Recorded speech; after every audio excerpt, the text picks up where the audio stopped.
Well, good evening, folks.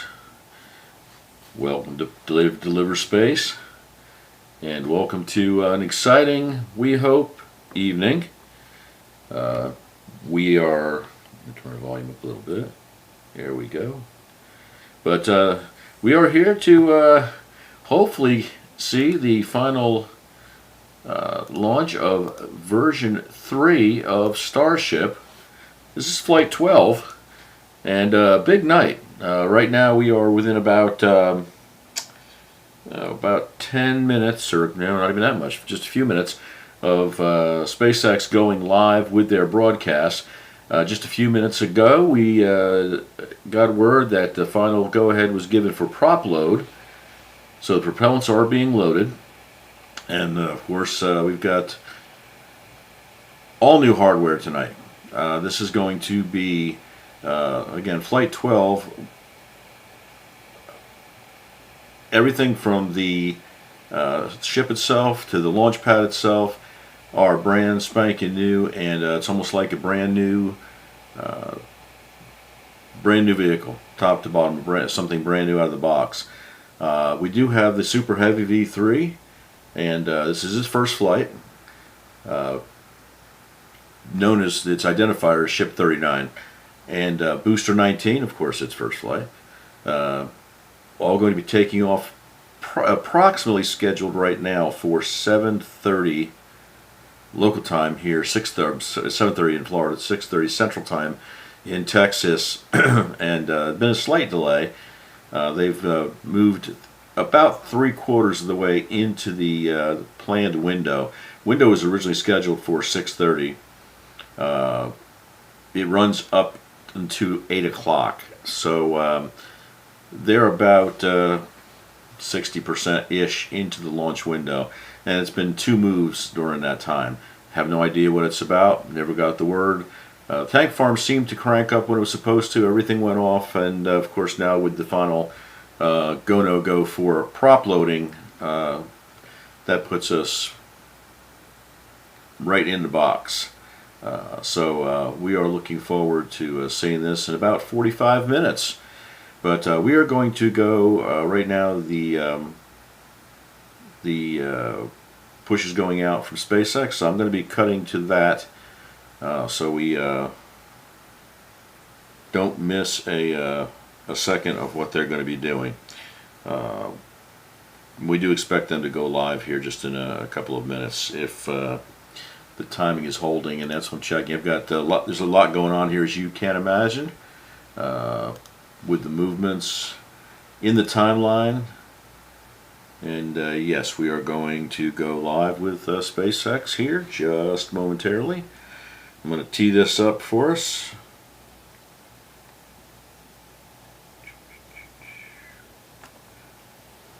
And we should be good to go. So let's just check in with them. They're running the promo right now, and check in with the team and see what we've got. Stand by, guys. We're going to switch over to the live feed from SpaceX.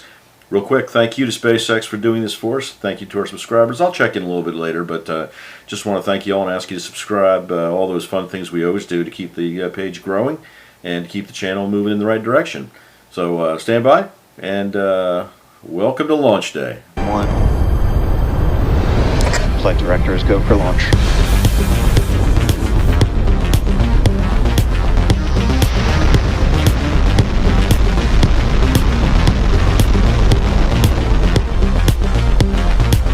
Stage separation. Producer Leonard Bernstein.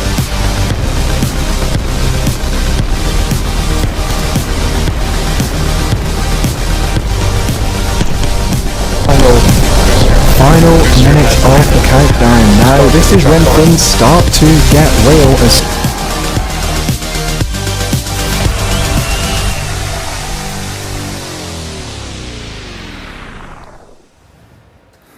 Hello, Star people, and welcome to Starbase, Texas. It's currently 5:46 p.m. Central Time, and we are just over 43 minutes away from the first flight of SpaceX's next generation vehicle, Starship version 3. I'm Kate Tice, Senior Manager of Quality Systems Engineering. And I'm Jake Berkowitz, a lead propulsion engineer. And today we're coming to you live for Starship's 12th test flight. Since our last update, and in that time, the team has been working hard to completely redesign the entire rocket that you see there from the ground up. Yeah, that's right, Kate. Starship version 3 has undergone significant upgrades, taking everything we've learned from the previous 11 flights to make a vehicle capable of full and rapid reusability. This includes everything from a new booster, new ship, new engines, to a new launch pad, new avionics, new software, and so much more. All of that hardware is just down the road at Pad 2, a little over a mile and a half away from Jake and myself. And in our viewing area outside on the lawn, Starbase employees are excited and already starting to gather to watch today's flight. Yeah, and right behind us are 3 generations Version of 3. Raptor engines. I'm Kate and Tice, today Senior will be Manager the of first Quality. flight of the newest generation, Raptor 18 V3. million pounds And the of 33 thrust. Raptors You on can see them Super all Heavy there. Booster That's a lot. combined That's a lot. is gonna be 18 And it makes Starship by million far pounds the of most thrust. powerful You can see 'em rocket all of there. all time. That's a lot. It's a lot. And it makes Starship by far the most powerful rocket of all time. And for comparison, we have over twice the thrust of the Saturn V rocket that carried astronauts to the moon. And then here, of course, you can see on ship, we have another 6 engines, and 3 of them feature the larger vacuum-optimized nozzles called RVACs. And as a member of the Raptor team, I can tell you that we're all incredibly excited to put V3 to the test today and demonstrate the capabilities of our most advanced engine. And we'll get into all the exciting new details in just a few moments. Yeah, that excitement is well warranted for the Jake. future of the Raptor program. and Starship V3 are They're designed to be enable us to send payloads and eventually people all the way to the moon and Mars, ultimately helping us make life For the multiplanetary future of the and program. extending the light They're of designed to consciousness to enable the us to stars. Send payloads and Yeah, and eventually in the meantime, people we're all the planning way to put the Starship moon to work and Mars. shortly by launching bigger and more powerful Starlink version 3 satellites. These new satellites aim to substantially increase capacity in orbit, strengthen the network, and deliver an improved experience for customers on Earth. Starship will also carry our upcoming V2 Starlink mobile Capacity in satellites, orbit. which are expected to provide direct 5G connectivity from space straight to mobile phones worldwide. Now, as a reminder for all of you watching at home, what we're doing today is a test. Like we mentioned earlier, we've redesigned the majority of this rocket and its systems. From the outside, for those of you that have tuned in before, it might look pretty familiar, but beneath the surface, it's all new. And the primary objective today is to put it all together in a real, live flight environment. In order to learn, we gotta launch. Yeah, and really it's the data we're expecting to get back from today's flight that's going to bring us closer to making Starship operational and unlocking the next generation of our future in space. So no matter the outcome of today's test flight, excitement is guaranteed. Most definitely. And speaking of excitement, Dan Hewitt is in a pretty exciting place. He's stationed just outside of the Launch Control Center, a couple floors above us. How's it going up there, Dan?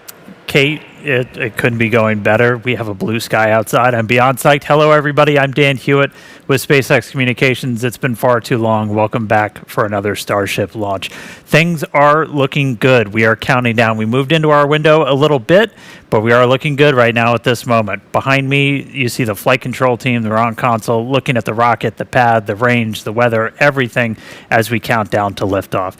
We're going to be getting into prop load in just a couple of minutes, and we are counting down to a liftoff at 6:30 p.m. Central Time. The weather is great. We haven't had a blue sky all day. There you can see almost nothing but that. We were fighting some upper level winds a little bit earlier. That's why we moved into our launch window.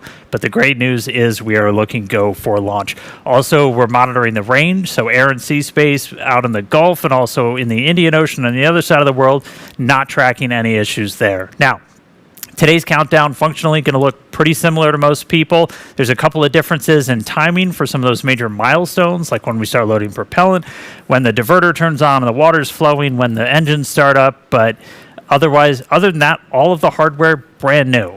New booster, new ship, new engines, new pad. Let's nerd out. Let's dive right into it. So there it is on the pad. Say hello to Starship version 3. As Kate noted, some of the outside might look familiar, but we've made extensive upgrades across every single system. Start with the big picture because Starship still very, very big. just over 407 feet tall, fully stacked, a little bit taller than version 2. With that extra stretch, we can carry even more propellant, but big rocket. The bottom half is our super heavy booster, and there are some pretty visible structural changes on the outside. We'll jump in. You've got version 3 on the left there, version 2 on the right. At the very top, we've changed from a one-time use hot stage adapter that used to pop off to one that's fully integrated for reusability. And Starship's Raptors are actually going to be igniting directly on top of the booster's fuel tank. The fuel tank pressure itself and then a non-structural layer of steel, it's what's protecting the top of that booster when we do hot stage separation. Moving down a little bit, we went from 4 grid fins to 3. We made them 50% bigger and higher strength. Just a reminder, that's what booster is using to kind of steer itself as it's flying back for a catch. We're also now going to use those grid fins for lift and catch itself. We zoom in a little bit and you can see new catch points now on those grid fin structures. Moving inside the rocket, we redesigned the fuel transfer tube. This is the really big tube inside the rocket that's moving all of that liquid methane down to the Super Heavy's 33 Raptor engines. It's going to help us flip faster, and we can now start up all of the engines simultaneously. This thing is big. It's about the size of a Falcon 9 first stage, which gives us the fun realization that we kind of put a rocket inside of our rocket. The very bottom of the booster looks very different. You've got those new Raptor 3 engines that enabled us to delete the bulky heat shields, the engine shrouds that we had on the previous generation, and then all of the propulsion, avionics hardware for those engines are super tightly integrated now and protected by much slimmer shielding. Move on up, second stage. This version of Starship is designed to carry massive orbital payloads. We're talking up to 100 metric tons to Earth orbit, the Moon, and Mars.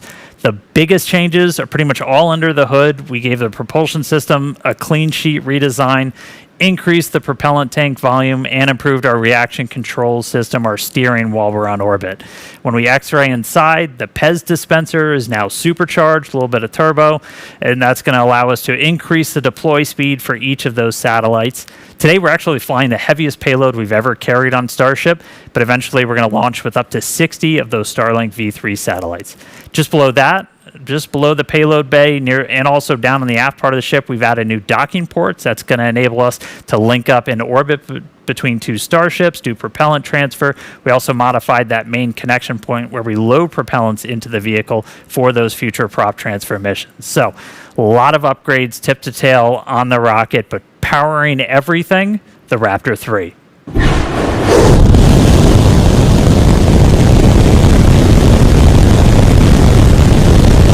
There they are, ripping in real time. These engines manufactured in Hawthorne, California, tested at our site up in McGregor.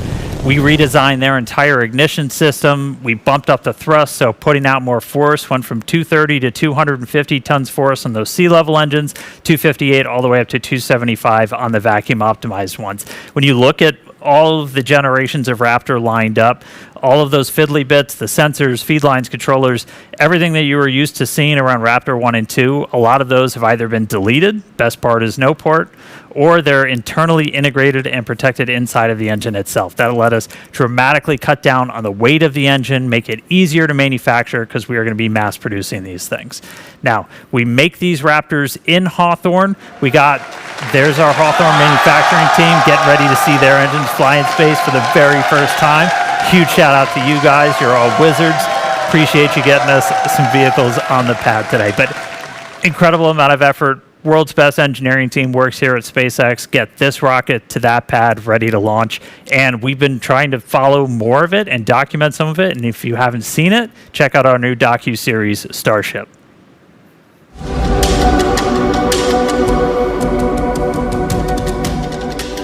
We've really, built this rocket from scratch, but we've also built the pad from scratch, so it's all kinds of new systems. This will be the first time that we bring together the pad and vehicle pieces to make sure that they all work. The static fire vehicle is in pre-pad clear, about to get to our static fire pad clear top state. We run 60 seconds on ship because you get to see how the vehicle thermals all shake out and just general vehicle performance. That if you can make it through that you're in a reasonable position to go fly.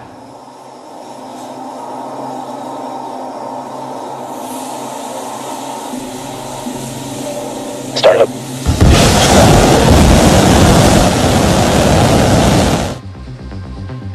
throttle up.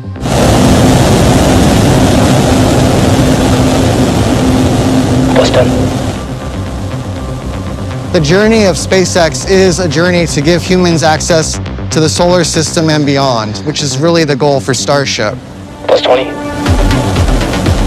The impact that this rocket is going to have on the world, I don't think most people can really comprehend the change it's going to have. +30, started. This is such a wild ride. The highs are high, the lows are low, as we really work to get to ultimately launching people, which is going to be amazing. +40.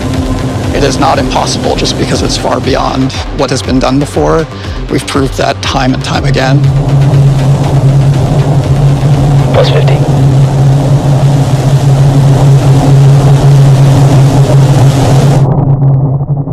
Full duration.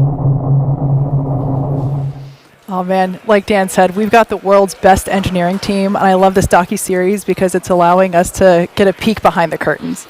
Yeah, the full thing is 25 minutes long, and I think I've watched it 4 or 5 times already. That's how good it is. Same. But yeah, so just as the team has been working hard on a brand new rocket, we've also redesigned the ground systems. The brand new Pad 2, that you can see on your screen here, is making its big debut today. We took everything we learned from operating on Pad 1 to create this totally new launch pad. Pad 2 is optimized for full and rapid reusability. We've upgraded our propellant farm with much more storage and more pumps to enable super fast filling for launch and relaunch. On the tower, we changed to shorter chopsticks, which enable even faster motion to better track vehicles flying in for catch. Yeah, we also changed the actuators driving those chopsticks from hydraulics to 100% electromechanical, increasing their speed, redundancy, and reliability. On the ground, the launch mount was completely redesigned, and if I had to describe it in one word, I'd say it's robust. With the extensive concrete and steel cladding, it almost feels like you're looking at a battleship, not a launch pad. But it's also smarter. We've separated the fuel and ox systems into different compartments and repositioned the booster quick disconnects to be out of the vehicle's plume during liftoff. Yeah, and perhaps the most obvious change, we've now got a bi-directional flame diverter. We said goodbye to the pancake, and a new top deck flame deflector to eliminate metal wearing down, which will help us get to zero refurbishment between launches. In fact, that new flame trench and the new chopsticks are featured here on our new Pad 2 launch shirts. This launch pad is built for maximum safety and fast turnaround because making life multiplanetary will require launching a lot of Starships. And as the countdown continues, let's change gears for a moment and head over to Tyler Lionquist in Hawthorne to talk about Starlink. How's it going over there, Tyler? Hey, Kate, and thank you. We're back in Hawthorne, and we have a crowd forming outside of Mission Control ready to see some Starships fly today. And like Jake mentioned earlier, on today's flight, we're deploying 20 Starlink simulators, plus 2 modified Starlink satellites, which our team internally refers to as Dodger Dogs, because we stretch that V2 mini satellite propellant tank so that it sticks out from both ends of the satellite. You can see it right there. It is just missing some mustard and onions. So the Dodger Dog serves as a tech demo between the V2 and the V3 Starlink satellites, and will act as a platform for testing those V3 components. So the larger V3 satellites aim to greatly expand the network's capacity, while V3 hardware is designed to support faster Wi-Fi and improved broadband speeds to customers while providing a significant capacity upgrade from the V2 Mini. And in addition to delivering future V3 satellites to the Starlink network, we believe Starship will enable us to launch our AI satellites. As you may have seen during the TerraFab event in Austin a few months ago, Elon laid out the path to revolutionize cloud computing and AI infrastructure, leveraging the unlimited power of the sun, targeting 100 gigawatts to 1 terawatt of AI computing power annually. And from there, we're looking at connectivity beyond our planet too. Building on the technologies used to connect people on Earth, the Starlink team is exploring using Starlink to enable high bandwidth connectivity around the moon. With a constellation of satellites designed to connect to user terminals on the lunar surface, we could relay data back to our Starlink constellation in Earth orbit. So traditionally, deep space comms have relied on radio frequency transmission. This new design would use lasers to relay data back to Earth, which can massively increase the bandwidth available to future lunar missions. We currently have thousands of lasers operating in our Starlink constellation around Earth. Deploying that technology around the moon could connect it with hundreds of terabits of capacity. Together, this could provide the connectivity backbone between the Earth and the moon and enable gigabit connectivity anywhere on the lunar surface, providing data for rovers, habitats, and astronauts, and hopefully some incredible views for us back on Earth too. So all of that adds up to a lot of satellites. But the good news is that there's still plenty of space in space. But that said, the Starlink team takes space safety extremely seriously, and we work hard to encourage best practices across the entire industry so space stays open for as many people as possible. There are tens of thousands of known space debris in low Earth orbit right now. All of that debris comes from man-made activities. A lot of people talk about space being really congested, and they show this dust cloud around the Earth of all these points, and it looks like space is super, super crowded. I think if you take all the spacecraft that are in orbit, it's equivalent to about 3 aircraft flying over California at one time. So space is so much bigger, so many dimensions that are much beyond what we can comprehend. But even though it's big, there still is a potential that these satellites could collide and could hit each other if we don't proactively share information. The orbit of objects follow Kepler's laws of motion, explained by Newton's laws of gravitation. So they orbit the Earth in very predictable trajectories as long as another force doesn't act on them. So you can reasonably fit millions of satellites into an orbital shell with that math. Obviously, to make that happen, you have to have really tight coordination between all those satellites, and everything has to work really well together. Starlink satellites make something like 1,000 collision avoidance maneuvers on a daily basis. We predict that a close approach will occur between another satellite or a piece of space debris. We use the thruster of the satellite to make a maneuver and keep away from the trajectory of that object and reduce the probability of collision to effectively zero.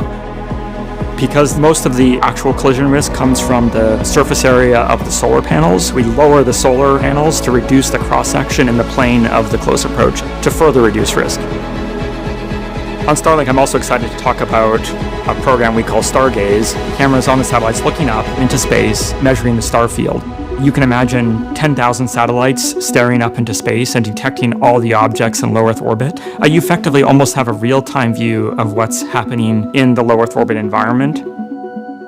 So we began detecting objects and fitting orbits to those objects, and currently we're tracking about 50% of the objects with perigees below 600 kilometers. This project has opened our eyes a bit to the activities that are occurring in space that are not being published. So we have many examples in Starlink satellite footage where an object came within tens of meters of a Starlink satellite, yet this was not predicted. This is extremely concerning because this type of incident could have resulted in a collision. Last year we flew 165 missions to space. As an industry leader, we would like to create a community where all industry providers share data back and forth. They tell us where their spacecraft are, they track their spacecraft as soon as they're deployed, they make them available to others so we know where everyone is. You know, there's some thought that if I keep my satellite position confidential and I don't share that with anyone, no one will know where my satellite is. Well, I think that's really fictitious. So we at SpaceX, we've taken the opposite approach. We've published all our data, we put all our ephemeris data out, we show where our satellites are, we show where we're maneuvering, and I think we're now showing the industry that there is no competitive advantage by not sharing your data. We're demonstrating to the outside world what good practices are. We as an industry have a tremendous obligation at this time, at this formative state, to actually communicate with each other, share best practices, and be good stewards amongst each other. It'll make us better as an industry. It'll give us an industry of the future that will continue to grow, continue to innovate, and help every company to grow and generate revenue. To maintain safety in low Earth orbit, it's incredibly important that we work together as satellite operators and are very transparent in the activities that we are conducting. I think that an irresponsible satellite operator is one who either doesn't know where their spacecraft is or where it's going to go, or isn't broadcasting that to the world. Space is big, but operators are not always predictable. We want to enable other missions, the Moon and Mars and interplanetary exploration. So ensuring that activities like that can persist for the duration of humanity is incredibly important. Fundamentally, I think the message to operators is to be transparent about what you're doing in space, transparent about where your satellite is and where it's going, and make sure you have the tools to ensure that that information is accurate all the time.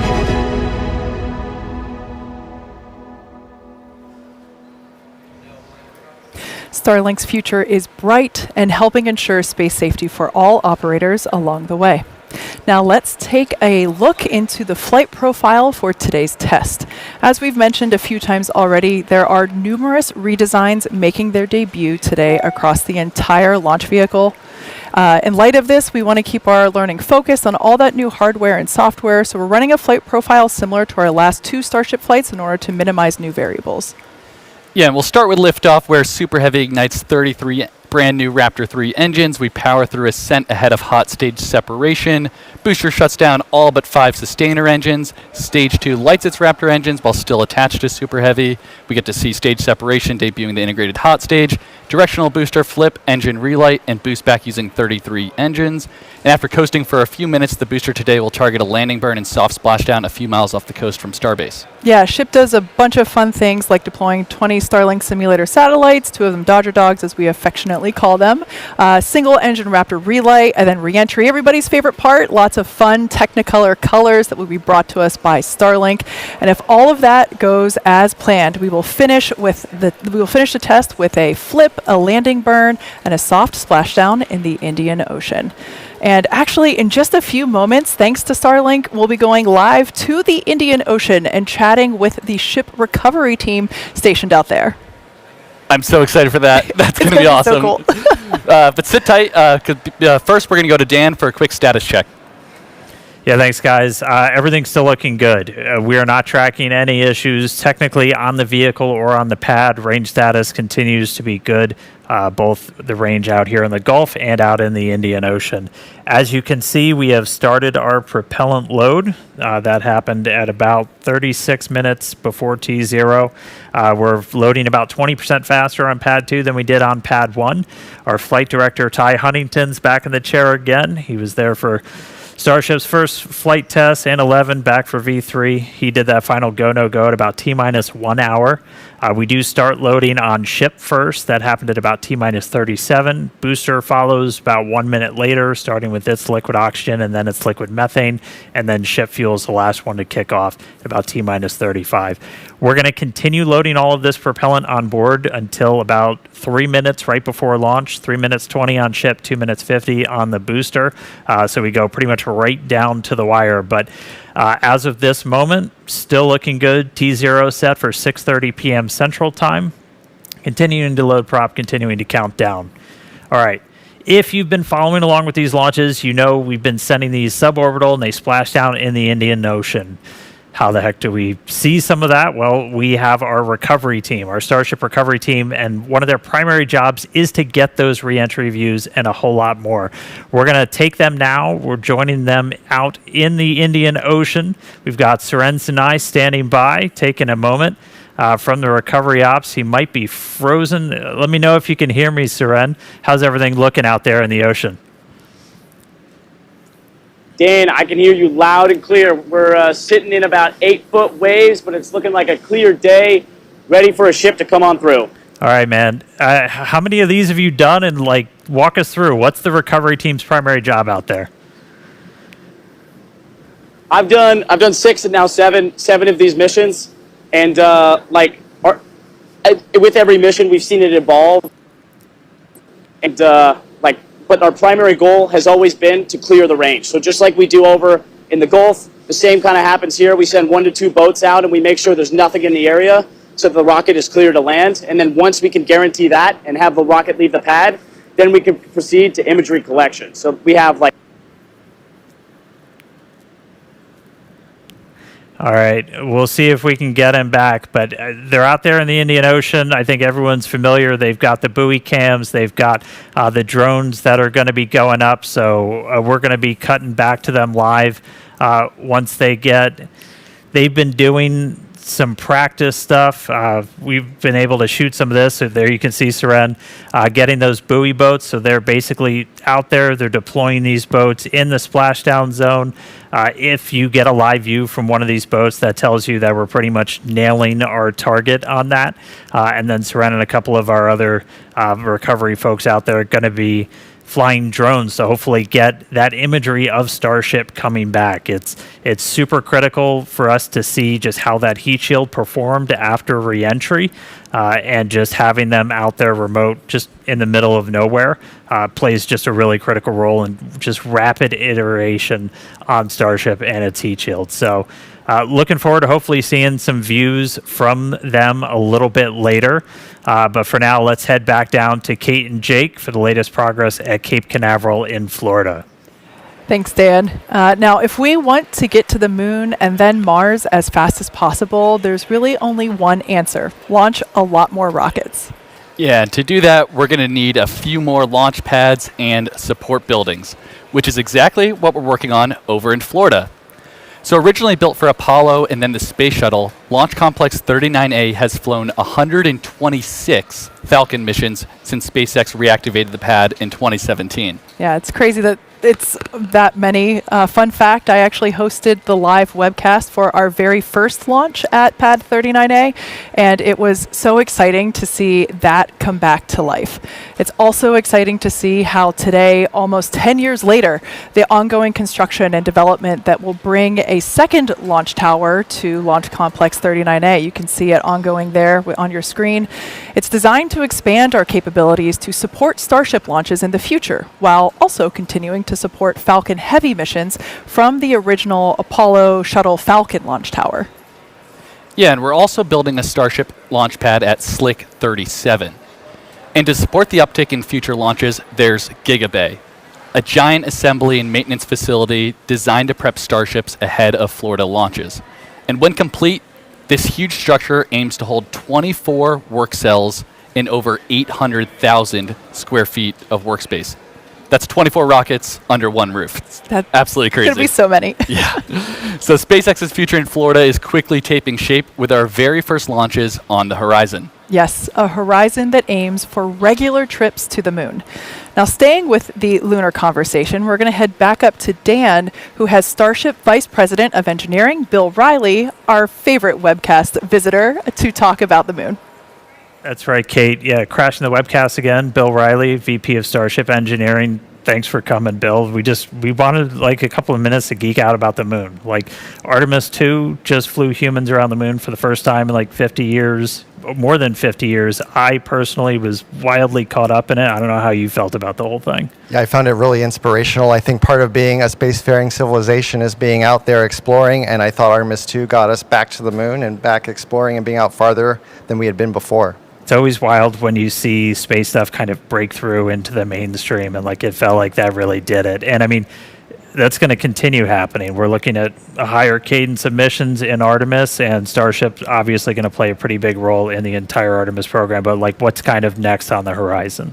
I think what's exciting about Artemis 3 is you'll see the landers introduced now. So, maybe we're talking to NASA about doing an Earth orbit rendezvous where the Starship-based lander could be in proximity to Orion or even more. I think that's really the next step. Prove out those landers close to home in Earth orbit, and then looking ahead, going to the moon. And we're debuting V3 now, and just some of the stuff that's now on this version of Starship is going to directly enable some of that, or it's planned to, correct? That's right. So V3 is exciting because it really introduces it's designed to introduce all these fundamental foundational features that allow us to go out past the Earth. So for example, there's many features, but some that are visible are the docking adapters below the PEZ door that you'll notice on the as-built ship.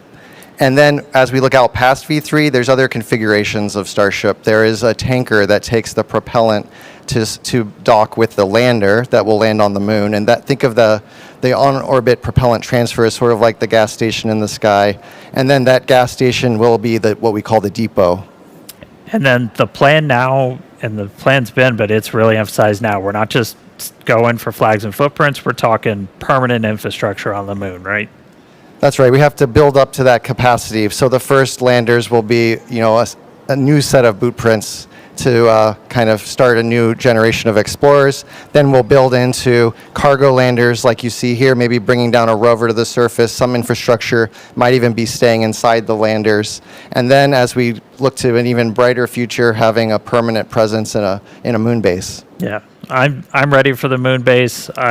I need to go to the moon. That's definitely in my. It sounds like a hell of a week-long vacation or one heck of a trip. But and I mean, this is the next step on making life multiplanetary, right? Absolutely, it's literally the next planetary body we need to get to. So. All right. Well, thank you so much, Bill. I'm going to let you jump back in there as we get ready to launch this rocket. Thanks for nerding out on the moon with me for a couple of minutes. But we're not done. We got a little bit of more cool news. Stick around. Last year, the From 2 crew made history. They were the first astronauts ever to explore Earth's polar regions from space in Dragon. I got to catch up with that mission commander from that, Chun Wang. He was visiting one of the most remote places on the planet, and he had some exciting news.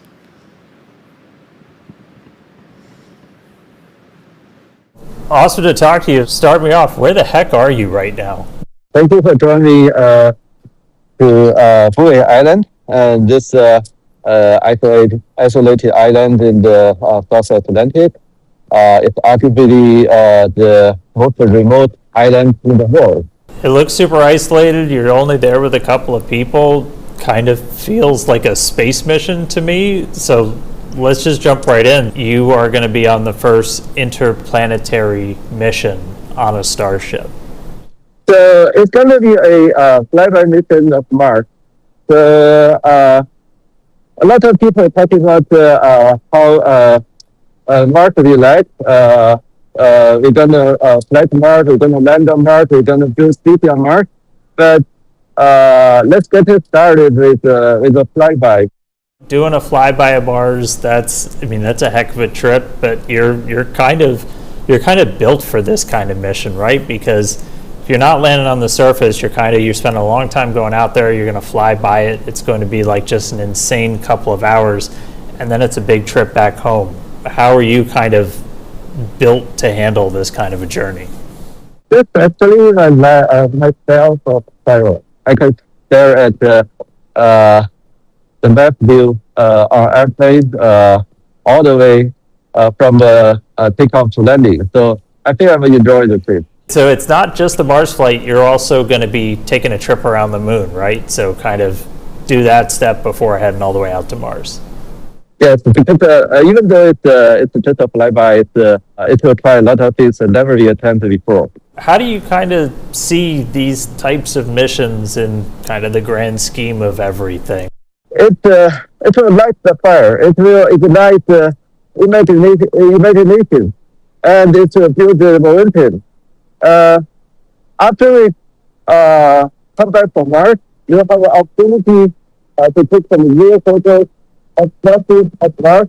Mars will no longer become a distant place. It will become reality. Well, Chun, thanks for calling in from the other side of the planet.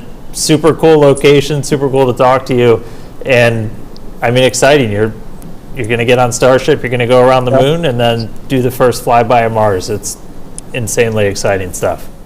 Yeah, looking forward to that. Oh man, fireworks indeed. Just incredible to be one of the first humans to become an interplanetary traveler while also joining Starship's first mission to fly past the moon. Yeah, Chun is certainly a one-of-a-kind explorer. And it's even more exciting to know everyone can join a future Starship mission. Yeah. If what you just heard excites you, challenges you, inspires you, we'd like to hear from you. Come join our team. Be one of the people walking past us out to the lawn to watch the world's best rocket launch. Help shape the literal future of humanity. Now, we need the best and the brightest, and we need you right now. Yeah, and we have tons of openings all across the company where we're looking for talented engineers and technicians at all of our sites, including McGregor, Texas, where we test every single one of these Raptor V3 engines behind us. Bastrop, Texas, where we build and assemble Starlink user terminals. We also need help up in Redmond, Washington. That's Starlink's global headquarters, where, among other things, we manufacture Starlink satellites. If you like the fall weather, that might be the place for you. And as you've seen throughout today's show, there is a tremendous amount of activity happening right here at Starbase Texas. Here and everywhere, it's all part of the incredible opportunity that we have to build the future of humanity. Yeah, so if you're interested, visit spacex.com/careers to see these and all of our other openings. Now, I can tell you that the crowd is certainly starting to grow. Behind us, you see the launch pad there for yourself. Once again, this is the first flight test of Starship version 3. This will be the first time that we are debuting this booster, this ship, the launch pad that you see there. And you can see people walking over my shoulder here as our colleagues are moving in masses to go watch this liftoff in just over 7.5 minutes from now. It's pretty exciting stuff. It's pretty exciting, and as a reminder, we're only a mile and a half away here, so we are very close, about as close as you can be, and we're definitely expecting to feel it. Sorry to interrupt you, Jake. Hi. Do we have a mic? Hello, for those of you that might not know. How are you guys? Welcome, Nikki. It's so nice to have you here. It's a pleasure to be here. Oh my gosh. What do you think the Barbs are going to say when they see you here at Starbase? They better say all good things. But they're going to be excited, and they're probably going to want to come themselves next time. I mean, anybody can come and watch the launches. It's super accessible to the public, so we welcome that. Okay, Barbs, come on down, because this is a lot of fun. I'm excited. Is it about to happen any minute? So you see that number right there in the top left corner, 6.5 minutes. 6 minutes left? Yes. Oh my gosh, but this is historic. This is a major moment, y'all. Yeah. It is. Is this your first rocket launch that you've seen live? Yes. Wow. Wow. How do you feel? Very, very excited. I'm happy it's a good day. I thought it might be like... I just noticed your shirt. You've got the right swag. I love this shirt. It's a great shirt. I have one as well. And it's a great name, Starship. I mean, how did you predict the future? Starships are meant to fly. I do not know. But major shout out to Elon. Elon, thank you for everything that you're doing for humanity. He's the man, for sure. Okay. Well, thank you so much. All right, I'll see you guys We want to later. watch the launch with you, Okay, yes. so we'll take this back because this is too loud to take outside. Wow, what a moment. And with that, great timing. We're now at 5.5 minutes. This brings us into terminal count. Dan, man, the anticipation is certainly growing here in the lobby and out on the lawn. What is it like up there? Yeah, we are ready to go. We are getting into the final phase of our propellant loading. We are almost entirely full on ship on our main, still doing the header tanks, and we're looking well in excess of 90% on the booster, so we are looking good. Still not tracking any range, any weather issues today, not tracking any technical problems on the vehicle, on the launch pad, looking good for liftoff in just under 5 minutes. Once we're done with propellant loading on the booster, you have over 11.5 million pounds of that liquid methane, liquid oxygen on those two stages. After that, we have to essentially get the pad ready for launch. We'll do something called pushbacks, where all of those lines running underground from the propellant farm up to the vehicle, they're going to clear back. They're going to push all that propellant back into kind of the bunker area around the prop farm and just basically get the pad ready. We'll see the vehicles do their final thrust vector control checkouts. So when we snoop in, we should see the engines do kind of final wiggle checks. That's how we steer the rocket. We're going to do those at about T-minus 100 seconds, so a minute 40, and then once we pass the T-minus 40-second gate. If we do need to hold, that is still built in at T-minus 40 seconds. It's built into the countdown. We can pause if we need anything like those pushbacks to complete. If we need anything on the rocket to get ready, we can hold there. We'll only stop if we have an issue. Not currently tracking one. We have one item that might hold us up a little bit just based off of what we've seen in recent static fires, but that's typically only been hanging out for a couple of extra seconds.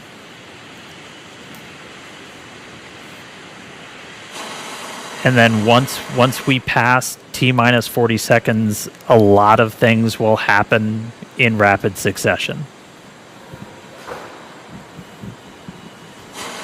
Yeah, that moment is called the QD, or Quick Disconnect Vent Gate. That's when we clear all the gas commodity lines that connect the pad to the vehicles.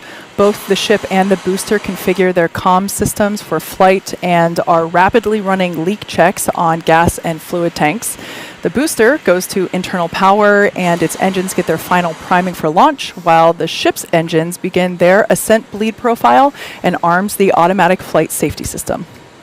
Yeah, and once we pass T-minus 40 seconds, we still have the ability to rapidly recycle the count under certain conditions back to T-minus 40 seconds and hold there to assess what happened, review the data, and decide if we can proceed again all the way down to T0. We estimate we have around 5 minutes of hold time there. The flame diverter on pad 2 activates at around T-minus 17 seconds, and it enters what is essentially the point of no return at T-minus 10 seconds. And there's a chance we could recycle, but the closer we get to T-minus 10, the lower that chance becomes. All right, we are coming up on 2 minutes. We have completed propellant loading on the booster, just shut down the fuel pump for loading onto the ship, so we're closing all of that out now. 2 minutes to go. One kind of exciting aspect to V3, we're not going to start the engines up in kind of different sets. All 33 of those Raptors going to turn on all at once. And you're going to see the booster move off the pad a whole lot quicker. Once again, if you've just joined us, this is the first flight for version 3 of Starship. The ship, which is the upper part, the black part there at the top, the booster, which is the part below that, have been completely redesigned, as well as the launch pad that you see it sitting at, as well as the engines that power both the ship and the booster. Today's test flight is a massive step forward in our developmental program. All right, and we're coming up here on T-minus 1 minute. So let's go to the pad and let the rocket do the talking as V3 fully comes alive. T-minus 1 minute.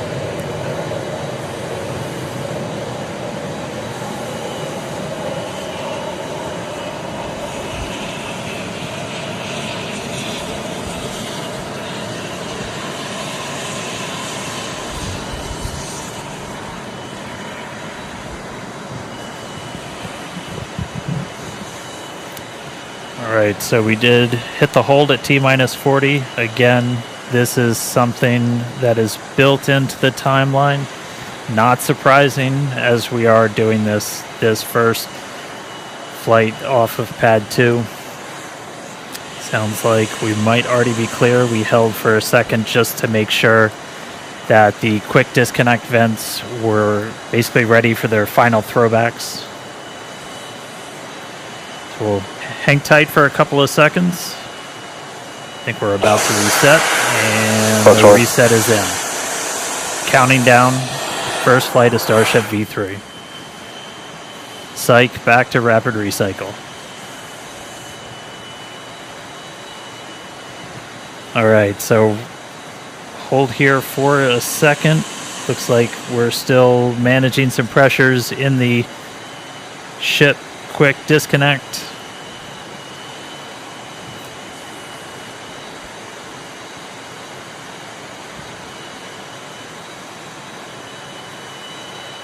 All right, still going to hang out for a couple of seconds here at T-minus 40. Again, not surprising. This is new vehicle, new pad, doing all these things for the very first time. Right now we are holding, looking at some pressures in the quick disconnect, and hold reset, and we're rolling.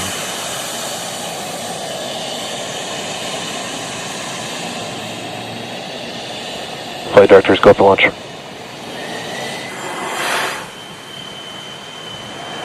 back to rapid recycle, so we're going to hold at T-minus 40 again.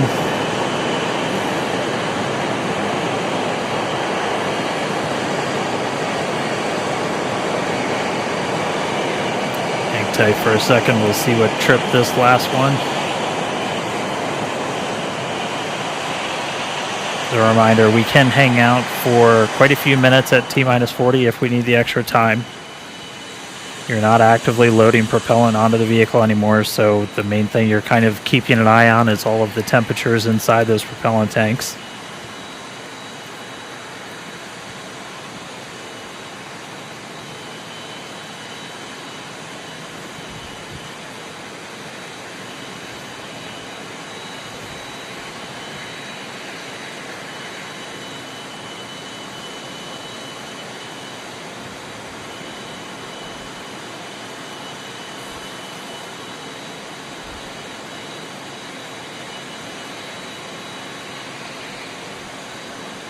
All right, we're continuing to hang out here at T-minus 40.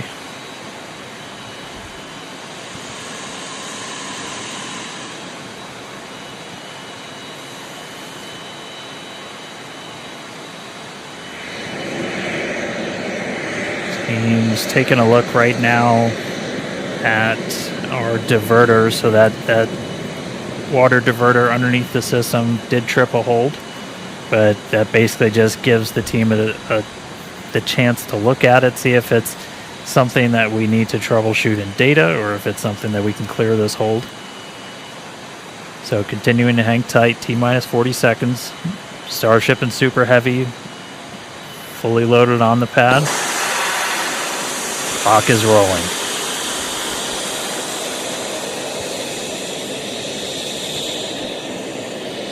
Two eyes 30, flight directors, go for launch.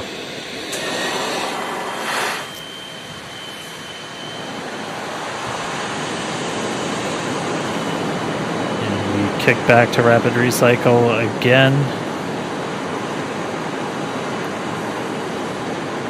Again, just a reminder, said it before, new pad, new rocket, learning new things about this hardware performing in the flight environment. Taking a look at some of the sensors on the arm that manages the quick disconnect to the ship.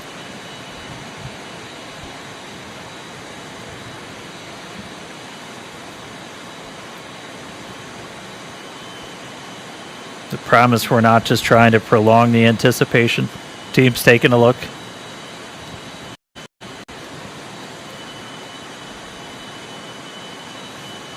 We've got a couple more minutes where we can hang out here. Again, it's not an unlimited time to pause at T-minus 40. We're keeping an eye on the propellant temperatures inside the vehicles. So we've got probably about 3 minutes or so left of hold time.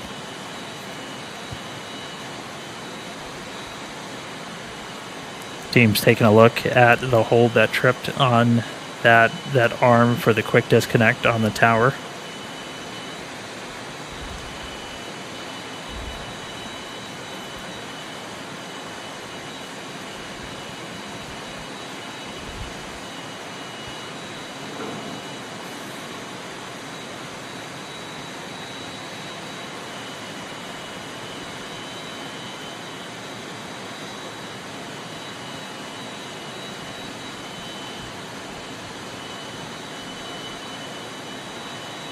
Continuing to hold, got a couple minutes to try and clear this issue.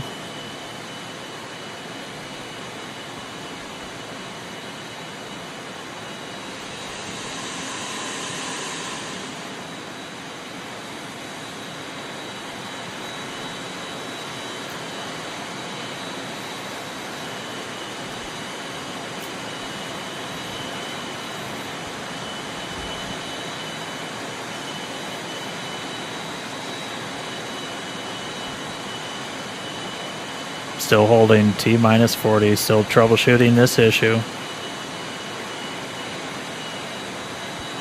Probably got about a minute or a minute and a half left of hold time.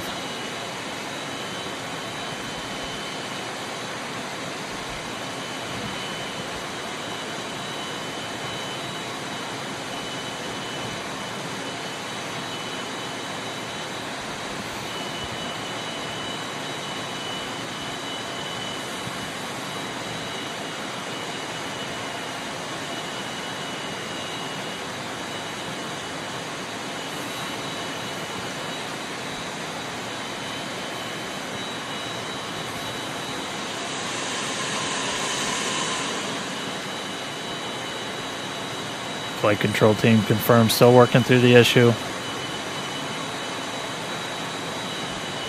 Still have a short amount of hold time still remaining.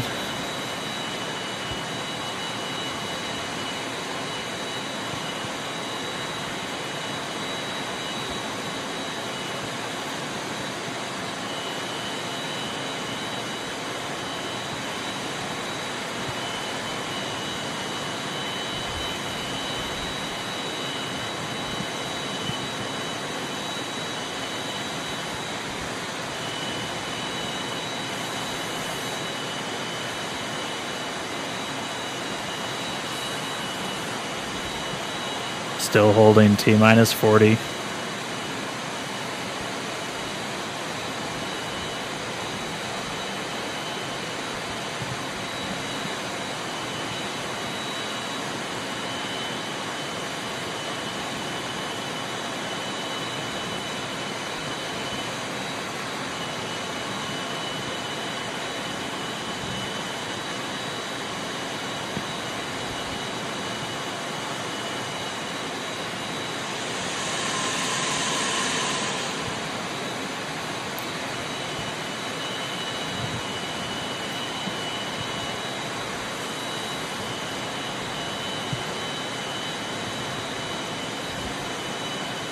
All right, still continuing to hold here at T minus 40.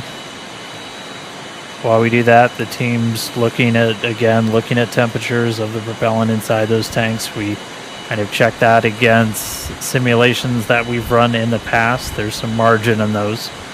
We're still holding, no decision yet.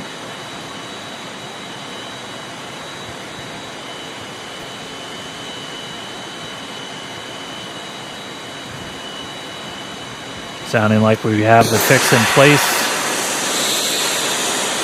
Hold reset, clocks is rolling.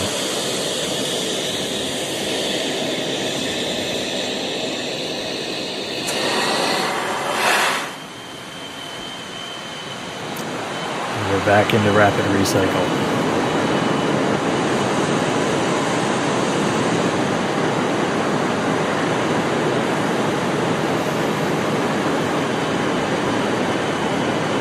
All right, we're back at our T minus 40 hold. Standing by to see what tripped us this time.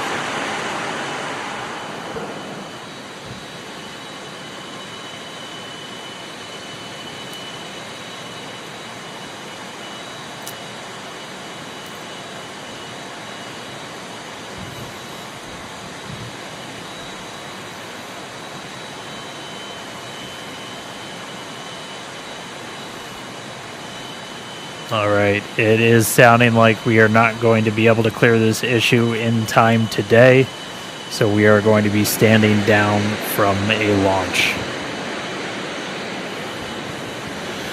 So if you're just now joining us, we got the vehicle totally loaded. We hit a couple of different holds as we work through that count. Again, new rocket, new pad. We're learning about a lot about these systems as we execute them for the first time, and we're not able to basically troubleshoot all of these issues in those final seconds to get to launch. But that essentially makes this a wet dress rehearsal. We were able to fully load the vehicles, and we're going to take the time now, figure out what tripped us up before launch, and then actually get into a flight tomorrow. We do have the ability to essentially rapidly recycle. We are expecting to be able to make another flight attempt tomorrow, but obviously stay tuned to our social media at SpaceX on X and our website, spacex.com, for updates. So no flight today. We will give it another try tomorrow.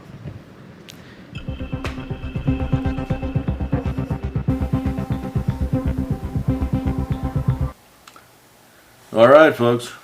Unfortunately, no launch tonight.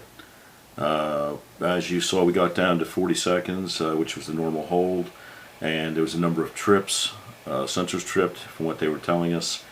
It appeared to be initially on the pad and the the QD, the quick disconnect arm. They kept getting bounce back sensor errors that were tripping. So today we're going to be standing down.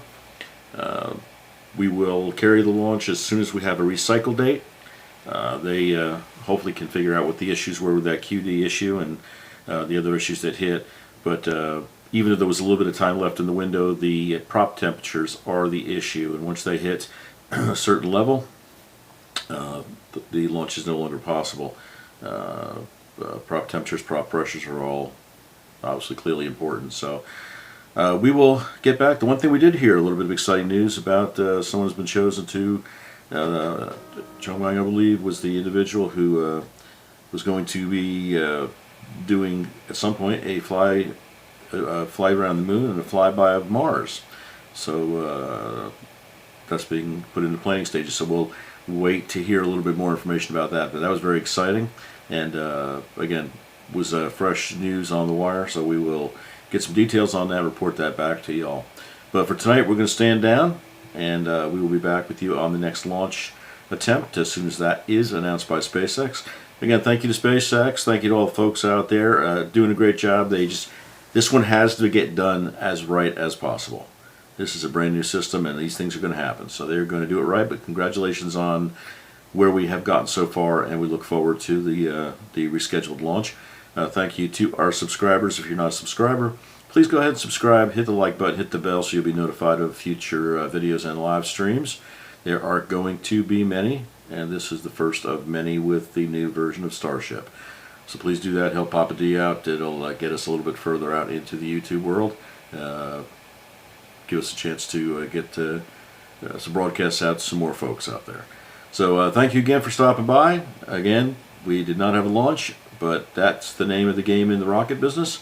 And we'll make another swing at bat and get them next time. With that, guys, I'll say good night, and we'll see you at the next launch.